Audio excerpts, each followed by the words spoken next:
Et quand l'Esprit Saint sera venu, il établira la culpabilité du monde en matière de péché, de justice et de jugement. Cette parole peut sembler difficile. Si vous la découvrez, c'est que vous n'avez pas encore lu l'évangile du jour, alors vous mettez cette vidéo sur pause, vous allez le lire, Jean chapitre 16, versets 5 à 11, avant que nous l'entendions ensemble. De l'évangile selon saint Jean. En ce temps-là, Jésus disait à ses disciples, « Je m'en vais maintenant auprès de celui qui m'a envoyé. Aucun de vous ne me demande « Où vas-tu » mais parce que je vous dis cela, la tristesse remplit votre cœur. Pourtant, je vous dis la vérité, il vaut mieux pour vous que je m'en aille, car si je ne m'en vais pas, le défenseur ne viendra pas à vous. Mais si je pars, je vous l'enverrai.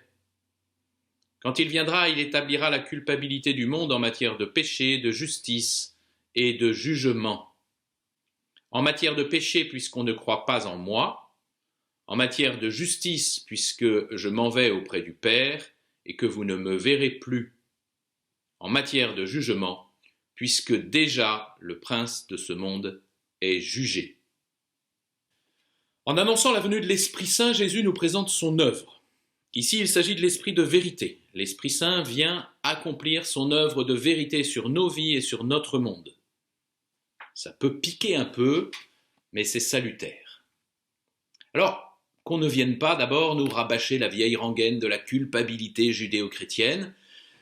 Il n'est pas besoin d'être chrétien pour constater qu'il y a du mal dans le monde, que nous n'en sommes pas seulement les victimes, mais chacun pour notre part aussi les complices. Non, le propre de notre foi, ce n'est pas la culpabilité, mais le salut, ou plus exactement, le Sauveur. L'Esprit Saint établira donc, nous dit le texte, la culpabilité du monde en matière de péché, parce qu'il ne croit pas en moi. Soit ici, Jésus veut dire que les hommes ont une fausse compréhension du péché, parce qu'ils ne croient pas en Jésus. L'Esprit Saint doit donc les convaincre et leur donner la bonne compréhension. Soit Jésus parle du fait que, sans la compréhension du péché, on ne peut pas croire en lui. Soit Jésus parle du péché de ne pas croire en lui. Nous pouvons retenir les trois interprétations. Disons que celui qui apprend que la nourriture qu'il mange est contaminée, celui-ci va chercher une autre nourriture. Celui qui se rend compte que le GPS auquel il se fie pour se diriger est déphasé, qui lui donne des indications au milieu de l'autoroute, faites demi-tour dès que possible, celui-ci ne l'utilisera plus et devra trouver des repères ailleurs. Celui qui apprend qu'il est pécheur au sens plein du terme ne voudra plus se fier sur lui-même, mais cherchera quelqu'un d'autre pour conduire son salut. Imaginez une personne qui aurait consommé un truc néfaste pendant plusieurs années. Le médecin lui dit qu'il a une maladie due à la consommation prolongée de cette chose, mais il y a une bonne nouvelle. On a un remède très efficace pour guérir cette maladie. Si la personne refuse le traitement, mourra-t-elle à cause de sa maladie ou à cause de son refus du traitement ? Au départ, à cause de cette mauvaise consommation qu'il a eue, mais au final, à cause de son refus du traitement. Lorsque le Saint-Esprit vient mettre en lumière notre péché, il ne s'arrête pas là, il tourne nos âmes vers le Christ afin que nous nous convertissions. Il ne se contente pas de nous dire « votre péché est mauvais », il nous montre le Sauveur.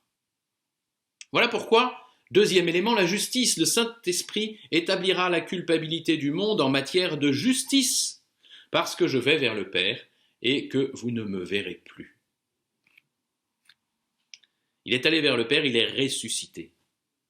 Alors gardons le jugement pour la fin et comprenons que la justice au sens biblique, ce n'est pas ce qui condamne, mais c'est ce qui justifie, c'est ce qui rend juste, ce qui sanctifie en fait, ce qui rend ajusté à Dieu, et donc capable de l'éternité.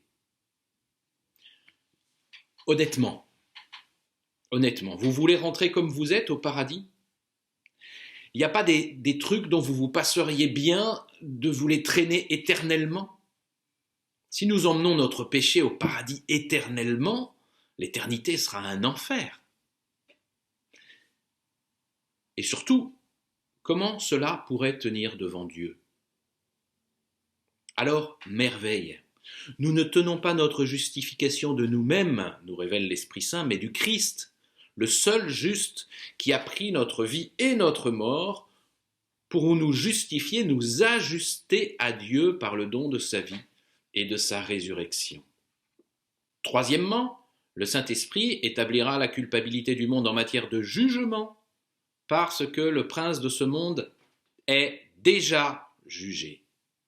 Bien, nous avons le diagnostic, le virus du péché. Nous avons notre ordonnance, le salut par le Christ. Reste à appliquer le traitement. Et ça, c'est le jugement. Nous pouvons en avoir peur par lucidité sur notre péché, mais nous pouvons aussi y trouver un très grand encouragement pour nous.